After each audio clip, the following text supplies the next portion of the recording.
ഈ പറ്റി കാട്ടിന്ന് പട്ടണത്തിലേക്ക് താമസം മാറ്റാന്ന് പറഞ്ഞാലും കേക്കില്ല. ഞാനൊന്ന് ബ്യൂട്ടി പാർലറിൽ പോയിട്ട് നാളെ എത്രയെന്ന് ശശിയേട്ടൻ വല്ല വിചാരമുണ്ടോ? ഒന്ന് ശരിക്ക് പിടി എന്റെ ശശിയേട്ടാ. എന്ത് ചെയ്തിട്ട് എന്താ കാര്യം? ഈ രൂപത്തിന് മാറ്റമൊന്നും ഉണ്ടാവില്ലല്ലോ. അതുകൊണ്ട് വിചാരിക്കാത്തതല്ലേ എന്റെ സുന്ദരി. സുന്ദരി എന്നെ കൊണ്ടൊന്നും പറയിക്കണ്ട. രാത്രിയാകുമ്പോ യവന സുന്ദരി, നേരം വെളുക്കുമ്പോ കാനന സുന്ദരി, ഒക്കെ ചെയ്ത സിനിമകളുടെ പേരുകളാ എനിക്കറിയാം.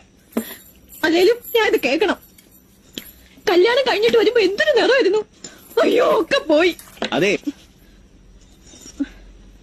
തലയിൽ വെച്ച് കെട്ടിയൊക്കെ മതി. ഒന്ന് ഇറങ്ങണ്ടേ ശാരു? ദാ വരുന്നു. ശശിയേട്ട ഇറങ്ങിക്കോ.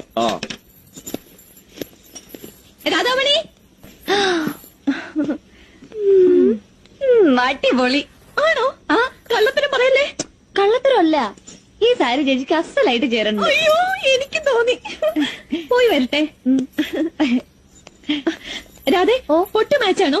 പൊട്ടും കമ്മലും ഒക്കെ മാച്ചാ. അയ്യോ